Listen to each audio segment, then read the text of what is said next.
नमस्कार साथियों, स्वागत है आपका हमारे YouTube चैनल में। आप छत्तीसगढ़ की किस जगह से हमारे समाचार सुन रहे हैं, कृपया कमेंट बॉक्स में लिखकर हमें जरूर बताएं। साथ ही हमारे चैनल को सब्सक्राइब करना ना भूलें। रायपुर से प्रस्तुत हैं छत्तीसगढ़ के प्रादेशिक समाचार। समाचारों के साथ में रजनी शुक्ला। पहले मुख्य समाचार। प्रदेश में सोलर लाइट खरीदी में हुई कथित गड़बड़ी की जांच सदन की समिति करेगी। विधानसभा में कृषि उपज मंडी संशोधन विधेयक पारित किया गया। केंद्रीय पर्यटन मंत्रालय ने स्वदेश दर्शन योजना के अंतर्गत छत्तीसगढ़ के बिलासपुर और जगदलपुर सहित देश भर में 57 स्थानों की पहचान की। एनआईए ने देश भर में फंडिंग की जांच को लेकर कल भिलाई में एक एनजीओ के ठिकानों पर छापा मारा और सुकमा जिले में 3 महिला सहित 5 इनामी माओवादियों ने किया आत्मसमर्पण। अब समाचार विस्तार से। प्रधानमंत्री नरेंद्र मोदी 25वें करगिल दिवस के अवसर पर आज करगिल युद्ध स्मारक का दौरा करेंगे। श्री मोदी सर्वोच्च बलिदान देने वाले शहीदों को श्रद्धांजलि अर्पित करेंगे। प्रधानमंत्री सिनकुन ला सुरंग परियोजना का वर्चुअल रूप से पहला विस्फोट भी करेंगे। 4 किलोमीटर से अधिक लंबी यह सुरंग लेह को सभी परिस्थितियों में देश के अन्य हिस्सों से जोड़ेगी। लगभग 15,800 फीट की ऊंचाई पर बनाई जाने वाली यह सुरंग दुनिया की सबसे ऊंची सुरंग होगी। इस सुरंग से न केवल सशस्त्र बलों और उपकरणों की तेज और कुशल आवाजाही होगी, बल्कि इससे लद्दाख को आर्थिक और सामाजिक रूप से भी बढ़ावा मिलेगा। प्रधानमंत्री आदर्श ग्राम योजना के तहत की गई सोलर लाइट खरीदी में गड़बड़ी की जांच सदन की समिति करेगी। यह घोषणा कल विधानसभा में आदिम जाति विकास मंत्री रामविचार नेताम ने की। प्रश्नकाल में यह मुद्दा भाजपा विधायक लता उसेंडी ने उठाया।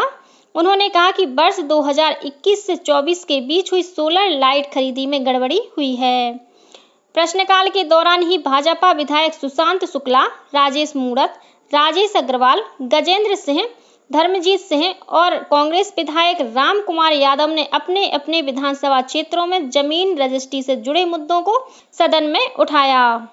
इसके जवाब में वित्त मंत्री ओपी चौधरी ने आसंदी को बताया कि पंजीयन कार्यालयों को पारदर्शी बनाने के लिए कई तरह के कदम उठाए जा रहे हैं। कैश भुगतान में भी पैन और आधार लिंक को अनिवार्य किया गया है। इसके बाद भी यदि कैश भुगतान लेन देन में कोई गड़बड़ी पाई जाती है तो इसकी जांच कराई जाएगी। राज्य विधानसभा में कल छत्तीसगढ़ कृषि उपज मंडी संशोधन विधेयक पारित कर दिया गया है। इस विधेयक को पारित करने से पहले मत विभाजन हुआ। विधेयक के पक्ष में 47 और विपक्ष में 27 वोट पड़े। वहीं संसदीय कार्य मंत्री केदार कश्यप ने छत्तीसगढ़ माल और सेवा कर संशोधन विधेयक को सदन के पटल पर रखा। इस विधेयक पर सदन में आज चर्चा होगी। इससे पहले सदन में प्रदेश के विभिन्न जिलों में फैले डेंगू और मलेरिया के मुद्दे पर नेता प्रतिपक्ष डॉक्टर चरणदास महंत ने स्थगन प्रस्ताव लाया। उन्होंने अस्पतालों में दवाइयों की कमी से मरीजों को हो रही परेशानी के साथ ही सरकारी अस्पताल में अव्यवस्था का मामला उठाकर इस पर चर्चा कराने की मांग आसंदी से की। आसंदी ने कहा कि इस विषय पर चर्चा के लिए कल सदन में निर्णय लिया जाएगा।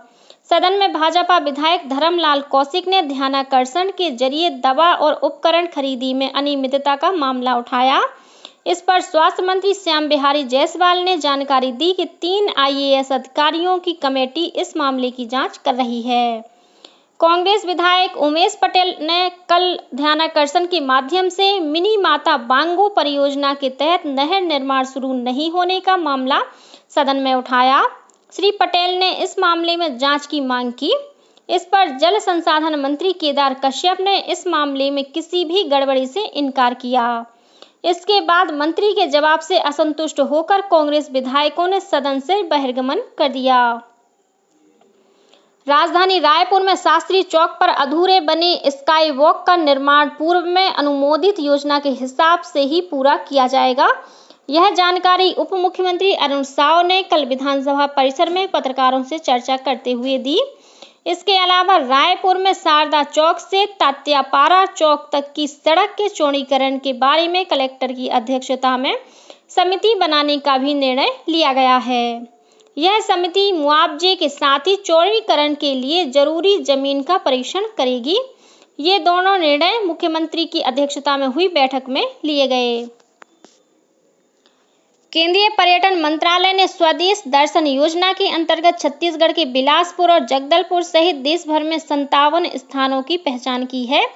इस योजना के तहत 29 परियोजनाओं को मंजूरी दी गई है। स्वदेश दर्शन योजना के तहत छत्तीसगढ़ के मयाली बगीचा सहित देश में 42 गंतव्यों को विकसित किया जाएगा।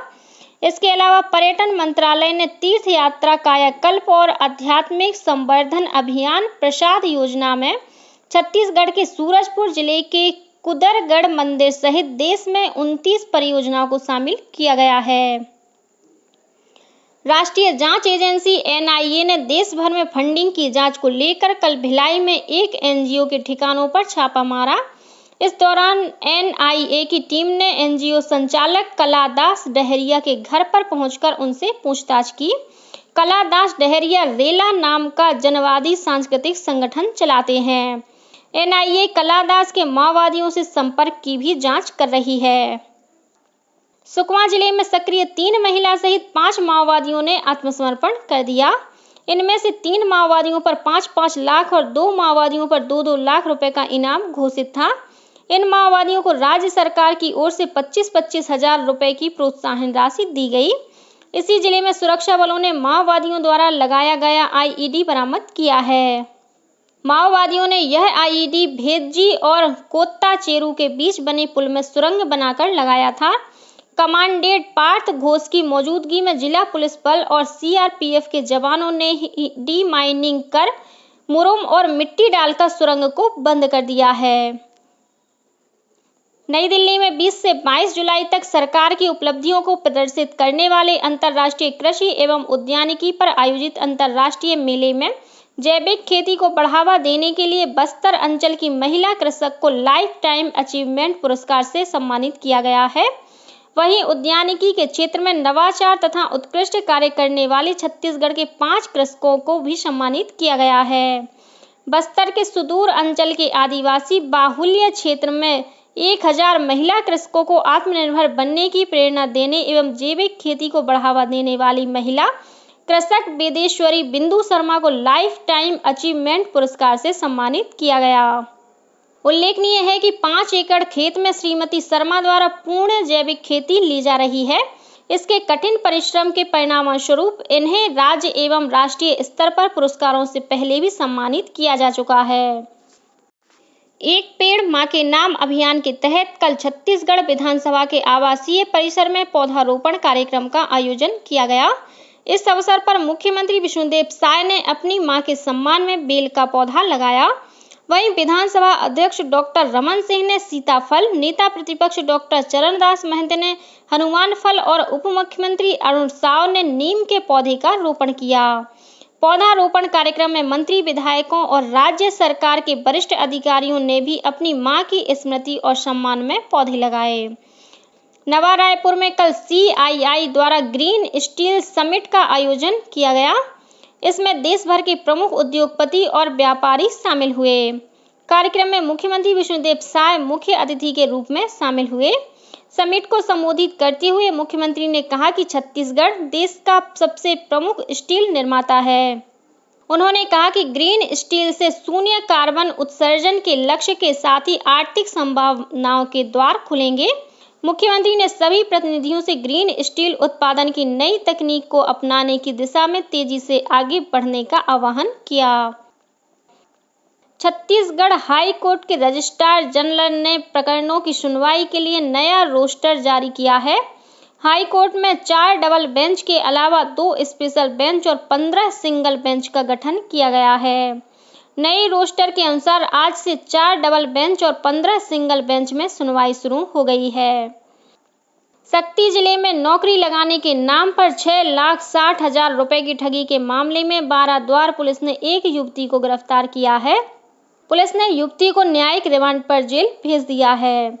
वहीं गौरेला पेंड्रा मरवाही जिले में एक आरोपी ने खुद को मंत्रालय में अधिकारी बताकर शिक्षा विभाग में नौकरी लगाने के नाम पर एक युवक से करीब 3.5 लाख रुपए की ठगी की है। भारतीय न्याय संहिता के तहत अपराध दर्ज कर पुलिस मामले की जांच कर रही है।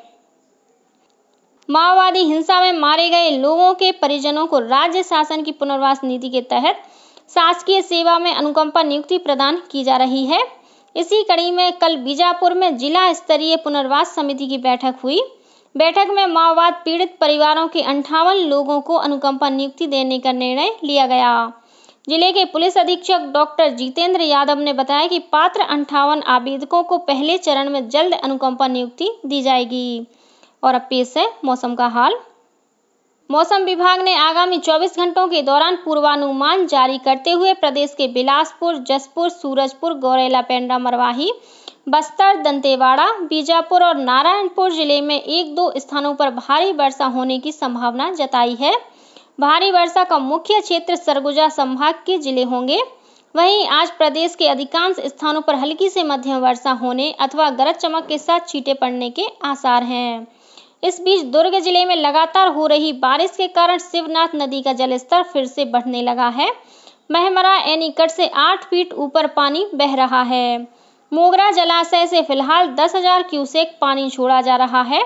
वहीं धमधा के ग्राम पंचायत भाटा कोकड़ी में कुकरी नाला भी उफान पर है। जिला प्रशासन ने शिवनाथ नदी तट के सभी गांवों के लोगों से सतर्क रहने को कहा है। और अब कुछ अन्य खबरें संक्षेप में। सार्वजनिक वितरण प्रणाली के तहत अब राशन कार्ड नवीनीकरण का कार्य 15 अगस्त तक किया जा सकता है। प्रदेश के समस्त श्रेणी के राशन कार्ड, अंत्योदय, प्राथमिकता, एकल निराश्रित, निःशक्त जन और APL योजना के राशन कार्ड धारियों का eKYC एवं राशन कार्ड का नवीनीकरण 15 अगस्त तक अनिवार्य रूप से कराने के लिए कहा गया है। राशन कार्ड नवीनीकरण करने के लिए eKYC कराना अनिवार्य है। कारगिल विजय दिवस के रजत जयंती के अवसर पर आज 26 जुलाई को रायपुर के WRS कॉलोनी स्थित केंद्रीय विद्यालय में सूचना और प्रसारण मंत्रालय की मीडिया इकाई और केंद्रीय संचार ब्यूरो रायपुर द्वारा चित्र प्रदर्शनी का आयोजन किया जाएगा। अंबिकापुर जिले में समग्र शिक्षा अंतर्गत समावेशी शिक्षा के तहत दिव्यांग बच्चों की देखरेख हेतु विकासखंड स्तर पर एक हेल्पर आया अटेंडेंट की नियुक्ति की जानी है। विकासखंड श्रोता केंद्रों में कार्य पर रखे जाने हेतु योग्य उम्मीदवारों से आवेदन पत्र 8 अगस्त तक आमंत्रित किया गया है। एकीकृत बाल विकास सेवा परियोजना राजनांदगांव ग्रामीण 1 द्वारा आंगनवाड़ी केंद्र क्रमांक 3 उसरी बोर्ड में कार्यकर्ता एवं आंगनवाड़ी केंद्र क्रमांक 1 सुकल देहान में सहायिका के पद के लिए 7 अगस्त तक आवेदन पत्र आमंत्रित किया गया है। और बलरामपुर के एडिशनल SP निमेश बरैया का रायपुर में इलाज के दौरान निधन हो गया। वे पीलिया से पीड़ित थे। 5 दिन पहले ही उन्हें उपचार के लिए रायपुर लाया गया था। इसी के साथ रायपुर से प्रसारित छत्तीसगढ़ के प्रादेशिक समाचारों का ये बुलेटिन समाप्त हुआ। नमस्कार।